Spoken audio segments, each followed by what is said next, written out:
दोस्तों, ये जो युद्ध चल रहा है इजराइल, ईरान और यूएस का, आखिर इसके पीछे की पृष्ठभूमि क्या है? ये तीनों देश एक दूसरे के खून के प्यासे क्यों हुए हैं? इतना भयानक नरसंहार क्यों हो रहा है, जिसकी वजह से सारा मिडिल ईस्ट, सारा वेस्टर्न एशिया जो है इतना ज्यादा डिस्टर्ब है। हजारों लोगों की मौतें हो चुकी हैं, चाहे वो इसराइल में हो, चाहे वो ईरान में हो। और यूएस जो है वो कभी नेवी पे हमला कर रहा है, कभी ईरान पर हमला कर रहा है। आखिर इसके पीछे का लॉजिक क्या है? क्यों ये जो तीनों देश हैं ये इतने ज्यादा लड़ रहे हैं आपस में? क्यों ये जंग हुई है आखिर? नमस्कार मेरे सभी दोस्तों को। मैं आज आपके साथ कुछ चीजें शेयर करना चाहता हूं, कुछ जानकारी देना चाहता हूं।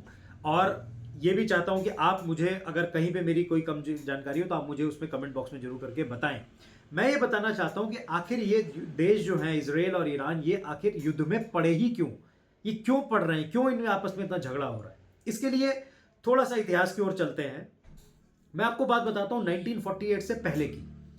1948 से पहले जो इजराइल है वो पैलेस्टीन का हिस्सा था, जिसको फिलिस्तीन भी कहा जाता है। वो पैलेस्टीन का हिस्सा था। और वो जो उसको कहते थे लैंड ऑफ ज्यूज, मतलब ज्यूज माने यहूदी लोगों की जो जगह थी। यहूदी, ज्यूज माने यहूदी। तो जो यहूदी लोग थे उनकी अपनी कॉलोनीज थी, उनका अपना व्यापार था, तो वो पैलेस्टीन के अंडर में रहते थे। पर लेकिन जैसा कि आपने अभी देखा है कि बलूचिस्तान और पाकिस्तान के साथ भी यही हल्ला हो रहा है। बलूचिस्तान कहता है हमें पाकिस्तान से आज़ादी चाहिए, क्योंकि वो लोग इस लायक नहीं है कि हम उनके साथ रहें। बड़े आक्रांता हैं, बड़ी अजीब हरकतें करते हैं बलूच बलूच लोगों के साथ। तो बलूच उनसे आज़ादी चाह रहे हैं। वो चाह रहे हैं कि हमारा एक अलग देश बन जाए और हमें उसकी मान्यता मिल जाए, हम अलग देश में रहेंगे, हमें पाकिस्तान का हिस्सा नहीं बनना है। सेम यही कंडीशन पैलेस्टीन और इसराइल के बीच में थी। तो पैलेस्टीन के जो अत्याचारों से त्रस्त होकर वहां पर जो है क्रांति की गई।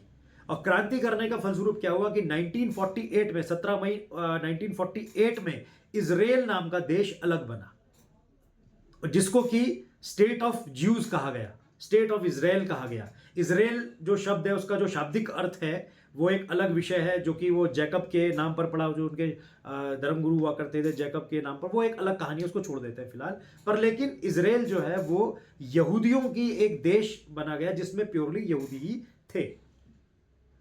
अब यहां तक तो बात ठीक हो गई कि सब नया देश बन गया, सब कुछ ठीक हो गया। अब क्या हुआ कि ईरान में उस समय जो है शाह डायनेस्टी चलती थी, जिसके कि जो शासक थे वो थे मोहम्मद रजा पहलवी। तो मोहम्मद रजा पहलवी का इजराइल के साथ जो है वो अच्छे संबंध हुआ करते थे, जिसमें कि आपस में इनका तेल, इजराइल, ईरान जो है उनको तेल देता था और ये बदले में उनको आर्म्स एंड एम्यूनिशन और चीजें दिया करते। तो एक फ्रेंडली रिलेशन इनके आपस में थे। पर लेकिन 1979 के बाद ये सारी चीजें बदल गई। अब वो क्यों बदल गई? 1979 में ऐसा क्या हुआ? 1979 में इस्लामिक रेवोल्यूशन हुआ ईरान में। और उस रेवोल्यूशन को करने वाले कौन थे? वो थे खोमेनी, जिसका कि नाम था मोहम्मद रोहुल्ला खोमेनी। इन्होंने क्या करा, क्योंकि जो मोहम्मद रजा पहलवी जो थे वो एक डेमोक्रेटिक ट्रांजिशन के बहुत पैरवी करने वाले व्यक्ति थे। और उनके संबंध अमेरिका के साथ भी बहुत अच्छे थे। Being the supreme power, America के साथ उनके ट्रेड संबंध बहुत अच्छे थे, इजराइल के साथ भी बहुत अच्छे थे। तो वो उनको रास नहीं आया, जो रोहुल्ला खामेनी थे।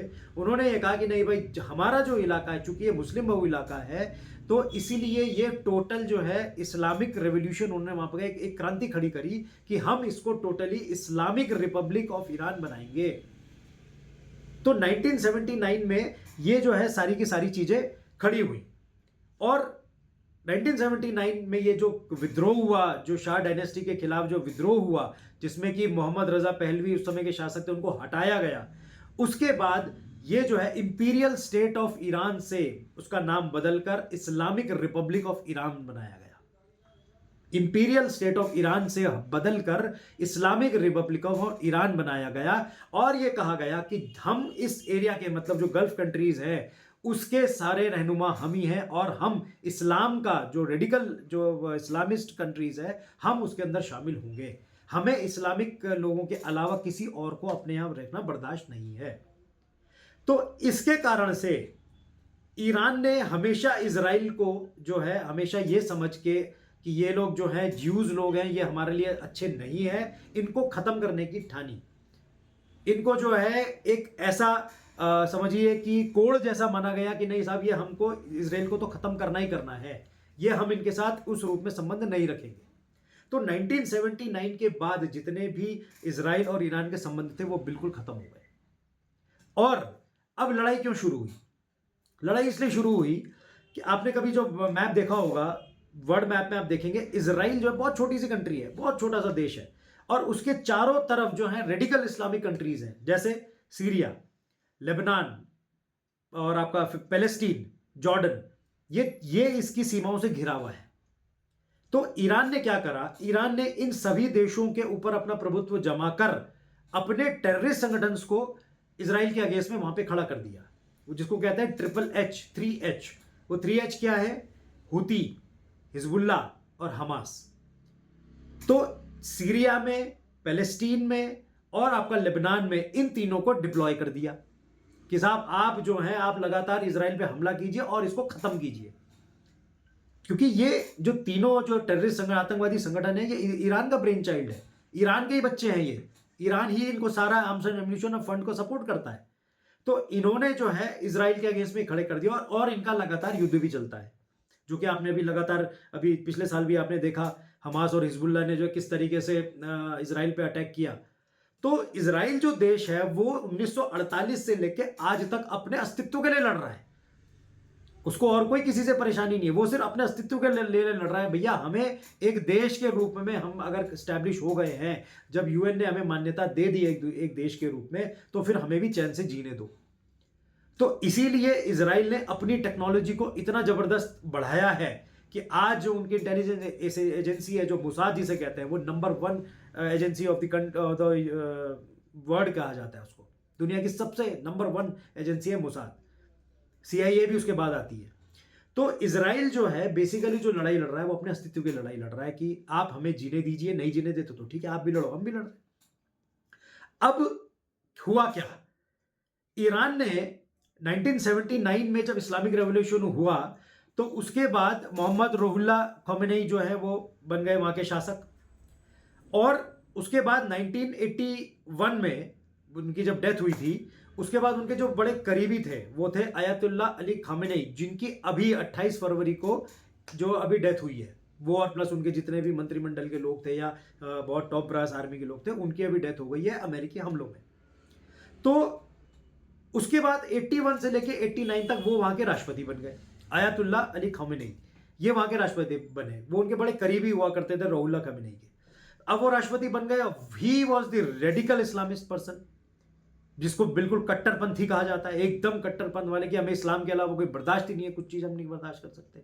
और उन्होंने सारी गल्फ कंट्रीज को इकट्ठा किया, चाहे वो उसमें वो आपका UAE हो, चाहे आपका लेबनान है, जॉर्डन है, सीरिया है, ये सारी चीज़ों को उन्होंने इकट्ठा करा कि हम ही जो है इस्लामिक अपना मुल्क जो है यहाँ पे पूरा प्रभुत्व स्थापित करेंगे।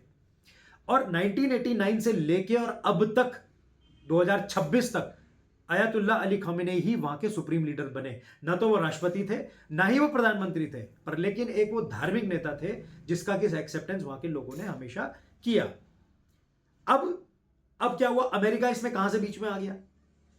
अब हुआ क्या कि चूंकि वो इस्लामिक रेडिकल एक कंट्री हुआ करती थी, रेडिकल इस्लामिक कंट्री थी, तो उन्होंने बाहर का हस्तक्षेप बिल्कुल कभी बर्दाश्त नहीं किया कि अमेरिका उसमें हस्तक्षेप करे या उसमें UN का हस्तक्षेप हो और उसके हिसाब से वो लोग काम करें। वहां पे शरिया लॉ चलता है, उनको किसी और के लॉ से मतलब नहीं है, किसी और का ना कानून मानना है ना उनके किसी आदेशों का पालन करना है। तो जब रजा पहलवी, जब वहां के जो थे ईरान में जो शासक थे, रजा पहलवी का काफी ज्यादा जो आत्मीयता थी वो अमेरिका से थी। तो उस आत्मीयता को खत्म करने के लिए इस्लामिक रेवोल्यूशन लाया गया और यह कहा गया कि हमारा अमेरिका से कोई मतलब नहीं है, वो हमारा कट्टर दुश्मन है क्योंकि वो हमारे कंट्री के डिसीजंस में इंटरफेयर करते हैं। इसलिए अमेरिका के बहुत से लोगों को, बहुत से उनके जो आर्मी बेसिस थे, ईरान ने हमेशा उनको खत्म करने का काम किया। और यह भी कहा जाता है कि अभी कुछ टाइम पहले जो ट्रंप पर जो हमले हुए थे वो भी, उसमें भी ईरान का हाथ था, जो अमेरिका मानता है। तो अपने लोगों की जो शहादत हुई है अमेरिकन की, और जो ट्रंप पर जो हमले हुए, उसके लिए उन्होंने ये माना कि साहब ईरानी दोषी है और इनको सबक सिखाया जाएगा। ये तो था पहला कारण। दूसरा कारण क्या था कि ईरान ने लगभग 440 केजी यूरेनियम जो है वो एनरिचमेंट कर दिया था, यूरेनियम का संवर्धन कर दिया था। किस चीज के लिए? न्यूक्लियर वेपन्स बनाने के लिए। तो इजराइल को यह लगा कि साहब अगर इन्होंने न्यूक्लियर वेपन बना लिया तो ये सबसे पहले हम पर ही उसको फोड़ेंगे और हमको खत्म करेंगे, और अपने अस्तित्व को बचाने के लिए कोई भी देश जो है, कोई भी राष्ट्र जो है, वो कहीं ना कहीं से मदद मांगेगा ही। उन्होंने अमेरिका से संपर्क किया। इजराइल के जो प्रधानमंत्री हैं बेंजामिन नेतन्याहू ने अमेरिका से संपर्क किया कि साहब ये देखिए हो क्या रहा है, ये जो है न्यूक्लियर वेपन को बना रहे हैं और ये पूरी दुनिया के लिए बहुत खतरनाक है, क्योंकि जब कोई रेडिकल इस्लामिस्ट कंट्री की बात आती है उसके बाद फिर नियम कायदे कानून सब कुछ खत्म हो जाते हैं, किसी ट्रीटी को कोई माना नहीं जाता, हर चीज का उल्लंघन होता है जब बात अपने अस्तित्व पर आ जाती है। तो उनको यह अंदेशा था कि अगर ईरान जो है वो न्यूक्लियर वेपन को बना लेता है तो उससे अमेरिका और इजराइल का बहुत बड़ा नुकसान हो सकता है, मानवता खत्म हो सकती है, जिसके लिए अमेरिका ने इनको कई बार वार्न भी किया। अमेरिका ने इनके जहां पर जो मिसाइल्स बन रहे थे उन मिसाइल्स की लोकेशंस पे अटैक भी किए ताकि ईरान डरे और अपने न्यूक्लियर प्रोग्राम को खत्म करे। पर लेकिन ईरान ने, जिनेवा में इनकी जो है वो वार्ता चल रही थी, ईरान ने ये कहा कि जब हम अपनी सिविलाइजेशन के लिए, लोगों के भले के लिए हम अपना न्यूक्लियर वेपन बना रहे हैं, अपने देश को समृद्ध करने के लिए, हम इसका यूज नहीं करेंगे। पर लेकिन जब भी हमने देखा है कि किसी भी रेडिकल इस्लामिस्ट कंट्री के पास अगर ये वेपन आ जाए तो ये लोग कभी भी देर नहीं करेंगे न्यूक्लियर विस्फोट करने में किसी भी देश के ऊपर। तो इस मामले की जो संवेदनशीलता है उसको भांप कर अब यूएस ने इनको ये बोला साहब आप नहीं करेंगे तो नहीं करेंगे, आप इस काम को बंद कर दीजिए, जो कि ईरान नहीं माना। जो अली खामेनेई जो है वो नहीं माने इस बात को, और न मानने के कारण क्या हुआ, अमेरिका को भी गुस्सा आया, उधर से इजराइल ने भी अमेरिका को जो है बोल दिया कि साहब आप बचाइए नहीं तो ये बर्बाद कर देंगे दुनिया। इसके बाद क्या हुआ कि अमेरिका ने ताबड़तोड़ वहां पे हमले करने शुरू कर दिए हैं, और अमेरिका को यह भी था कि चूंकि ये ऑलरेडी एक जो टेररिस्ट कंट्रीज को साथ दे रहे हैं, जिसमें कि 3H जो मैंने आपको बताए थे, हिजबुल्लाह, हुती, हमास, उनका भी सपोर्ट कर रहे हैं, तो ऐसा ना हो कि जो ये न्यूक्लियर वेपन बना रहे हैं वो इन तीनों टेररिस्ट संगठन के पास चले जाए, जिसका कि बहुत ही ज्यादा मिसयूज होने के चांसेस थे। और ये भी स्टडीज जो है, रिपोर्ट्स ये भी आ रही है कि न केवल न्यूक्लियर वेपन बल्कि वो मिसाइल्स भी ऐसी बनाने की तैयारी कर रहे हैं जिसमें कि न्यूक्लियर का अंश जरूर होगा। संपूर्ण न्यूक्लियर वेपन तो है ही है, साथ में अपनी मिसाइल्स में भी न्यूक्लियर का जो एनरिचमेंट यूरेनियम है उसका यूज वो करेंगे। तो ये जो कि दुनिया के लिए, मानवता के लिए बहुत घातक सिद्ध होने वाला था। इस कारण अमेरिका ने उन पर हमला किया। यह था दूसरा कारण। तीसरा कारण जो बड़ा एक स्वाभाविक कारण भी है कि आपने देखा होगा कि अमेरिका ने अभी कुछ दिन पहले वेनेजुएला के जो राष्ट्रपति थे मादुरो, निकोलस मादुरो, उनको और उनकी वाइफ को जो है बंदी बना के अरेस्ट कर लिया और अपने देश ले गए। वो भी सिर्फ था मामला तेल का। और ईरान पर हमला करने का तीसरा कारण भी है तेल, क्योंकि यूएस ये चाहता है कि किसी भी तरीके से तेल के भंडारों पर उसका अधिकार हो जाए, जिससे कि सारी दुनिया यूएस के साथ मिलकर या यूएस के साथ उससे सहमति बनाकर उनके रेट्स पर तेल को खरीद सके। तो वो अपने आप को एक तेल का सबसे बड़ा जो है विक्रेता भी बनाना चाहता था। तो ये 2-3 कारण थे जिसकी वजह से ये सारे हमले हुए, और उस हमले में ईरान ने अपनी पूरी सुप्रीम लीडरशिप को खो दिया। अब 2-3 बातें आती है। ये तो थी एक हिस्ट्री कि आखिर क्यों लड़ रहे हैं, किसके कारण लड़ रहे हैं। अब बात यह आती है कि जब ईरान का यह था कि साहब वो 40 साल से युद्ध की तैयारी कर रहा है, तो ऐसी कैसी युद्ध की तैयारी हुई कि वो पहले ही हमले में खत्म हो गए सारे के सारे, कि उनकी इंटेलिजेंस एजेंसी कहां रह गई, उनकी जो एयर डिफेंस सिस्टम था वो क्यों काम नहीं करा। इसके लिए आप जो ईरानियन जो लोग हैं, जो आपने देखे होंगे बहुत सारे वीडियोस आए हैं, ईरान के लोग खुद ही खुश थे कि अयतुल्ला अली खामेनेई की जो है वो मौत हो गई है। इसके लिए वही लोग खुश हैं, क्योंकि वो एक बहुत ही कट्टरपंथ शासक थे जिन्होंने महिलाओं पर और इतना ज्यादा अत्याचार किए कि जिसकी की कोई सीमा नहीं है। तो उन्होंने क्या करा, उन्होंने अपनी मिलिट्री पावर को बढ़ाने के अलावा देश में कभी विकास का काम नहीं किया, इसीलिए वहां के लोग इतने ज्यादा खुश थे इनकी मौत पर। तो इसका आपको जो है वो उदाहरण भी दिख रहा है कि बिना किसी एयर डिफेंस सिस्टम के वो इतने बड़े हादसे का शिकार भी हो गए। हादसा मतलब उनकी हत्या हो गई है, उनके ऊपर बम डल गया पहले ही दिन और पहले ही शॉट में वो लोग खत्म हो गए सबके सब। तो आखिर क्या करा ईरान ने, अपने डिफेंस में क्या करा? वो मिसाइल तो बना रहे पर एयर डिफेंस सिस्टम कुछ करा नहीं। आज भी आप देखिए आधे से ज्यादा मिसाइल जो है इंटरसेप्ट ही नहीं हो पा रही है। तो ये तो थी कहानी इनके सारे युद्ध की। अब एक चीज बड़ी 2 दिन से चल रही है साहब कि वो एक नेवी के अभ्यास के लिए ईरान से जो है एक युद्धपोत यहाँ आया था, और जब वो वापस जा रहा था अपना काम करके, तो उसको जो है यूएस ने मार गिराया, और उस पर हमारे देश के जो सो कॉल्ड वामपंथी कहें चाहे कांग्रेस वाले कहें, वो बड़ी छातियां पीट रहे हैं कि साहब ये तो भारत ने ये कर दिया वो कर दिया, बड़ा गलत हो गया, क्योंकि वो हमारे जो है वो हमारे मेहमान थे और ये थे। मतलब मूर्खता की हद है और बेवकूफ़ों वाली बातें ये की जा रही है। अब उसके पीछे का लॉजिक सुनिए। 11 दिन पहले वो जो पोत था, वो जो शिप था, वॉरशिप जो था, वो निकल चुका था इंडियन पोर्ट को छोड़कर, और वो हिंद महासागर के ऐसे पोर्ट पे, ऐसी जगह पे पहुंच चुका था जो कि जो इंडिया का जो नेवल बॉर्डर है उससे वो पार कर चुका था। तो वैसे भी भारत का उसमें कोई रोल नहीं है। अब आपने नेवल बॉर्डर अगर पार कर दिया है तो उसमें आपको भारत का क्या रोल है भाई? उसमें उसके लिए क्यों छाती पीटी जा रही है इतनी? मोदी को गाली दी जा रही है कि मोदी ने अपने मेहमानों को ये कर दिया। अरे भाई, मेहमानों को तो अच्छे से विदा किया था। फिर वो एक वॉरशिप था, क्या उन पर भी कोई किसी, उनके पास भी कोई किस्म की कोई ऐसी टेक्नोलॉजी नहीं थी जो ये जांच पाए कि यहाँ टॉर्पीडो आने वाली है और हम पर अटैक होने वाला है? 87 उसमें नौसैनिक मारे गए ईरान के। तो क्या उनको इतना नहीं पता था? या ईरानियन जो वहां पर जो वो थे, जो इनके अभी इस समय जो लीडर्स बने हुए हैं, क्या उनको ये नहीं था कि ये ऐसी चीज घटना हो सकती है जब वो इतने भारी भयंकर युद्ध में फंसे हुए हैं बीच में? तो बेकार में प्रोपेगेंडा करना, पता नहीं क्यों ईरान के लोग तो खुश हैं और हमारे देश के लोग चिल्लाए जा रहे हैं। वो हमारे जो वामपंथी हैं, वो अगर उनके ईरान के खिलाफ कुछ बोल देते हैं तो कहते हैं जी पैथेटिक कमेंट हो जाता है आपका। तो बड़ी अजीब सी विडंबना है जो हमारे देश में चल रही है। वहां के लोग खुश हैं और यहाँ छाती पीटे जा रहे हैं। पता नहीं क्या ऐसी मुसीबत आ गई है। कुछ लोग कहते हैं साहब कि वो हमारा अब सब ट्रेड रुक जाएगा, ये रुक जाएगा, वो रुक जाएगा। ट्रेड देखिए ऐसा होता है, किसी भी देश को अपने व्यापारिक संबंध बनाने ही पड़ते हैं। जो आगे लीडरशिप आएगी वो चाहे किसी की भी आए, उससे इंडिया का ही रिलेशन दोबारा बन जाएंगे। और आज की जो हमारी लीडरशिप है वो इतनी स्ट्रांग है कि वो हर पहलू पे विचार कर रही है। जैसे कि आपने आज ही सुना होगा कि रशिया ने कहा है कि हम 90% ऑयल जो है हम आपको दूसरे रास्ते से पहुंचा देंगे। तो इसमें इतनी छाती पीटने की बात क्या है? फिर ये कहा जा रहा है साहब कि मोदी जवाब क्यों नहीं दे रहे, मोदी चुप्पी क्यों साधे हुए? अरे चुप्पी का क्या मतलब है भाई? मोदी ने जितनी भी गल्फ कंट्रीज के नेता थे, चाहे वो यूएई हो, चाहे वो आपका रियाद हो, चाहे अबू धाबी हो, चाहे दुबई हो, सबके नेताओं से बात करी उन्होंने।